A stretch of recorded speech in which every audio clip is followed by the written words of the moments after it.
دەیڤید ڕۆیتمەن کە پێشتر سێرەگری سوپای ئیسرائیل بووە لە ئێستادا دەستی داوەتە وێنەکێشان، بەڵام ئەو شوێنی نیشانەشکێنی وەک ستودیۆ بەکاردێنێت و لە بری فلچەش چەک بەکاردێنێت بۆ تەقانەوەی ڕەنگەکان بە شێوەی ئەبستراکت و خەیاڵی.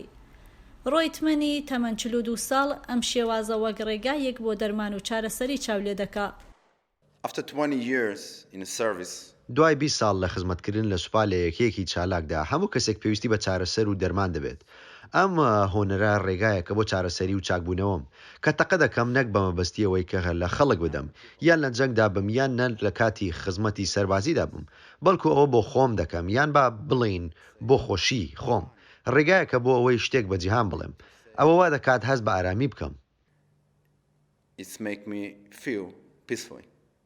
ڕۆیتمەن لە ڕێگای بەکارهێنانی دەمانچەیەک لە ئیسرائیل و تۆپێکی تانکی سەردەمی جەنگی جیهانی دووهەم لە ئوکرانیای وڵاتی خۆی تەقە لە کیسەی بۆ یەکان دەکا کە لە بەرامبەر تەختەداری وێنەکەدا هەڵواسراون.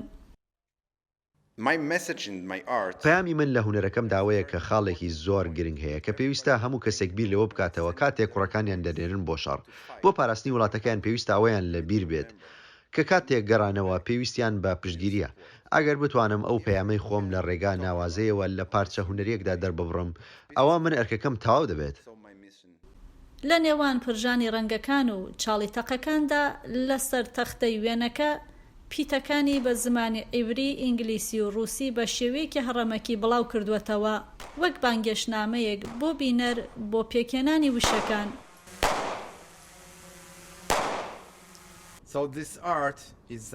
ئەم هونەرە پێکاتوە لە پیتی جووەکان و پیتی عیبری و وشەی ئاشتی بە زمانی عیبری و ڕووسی و ئینگلیزی و ڕەنگەکانیش هێمان بۆ هەستەکانم سەبارەت بە ڕێکەوتنامەکانی ئاشتی نێوان دەوڵەتی جووەکان و دراوسێ عەرەبەکانمان و هەروەها هێمان بۆ هەستەکانم سەبارەت بە ڕێکەوتنامەی ئاساییکردنەوەی پەیوەندیەکان لە نێوان ئیسرائیل و ئیماراتدا. ڕۆیتمەن دەڵێت تاوەکو ئێستا 20 لە بەرهەمە هونەریە ئاساییەکانی فرۆشتووە کە بۆ هەر پارچەیەک لە نێوان 5,000 دلار بۆ 10,000 دلار پارەی پێدراوە. بەفراوی نووری، دەنگی ئەمەریکا، واشنگتۆن.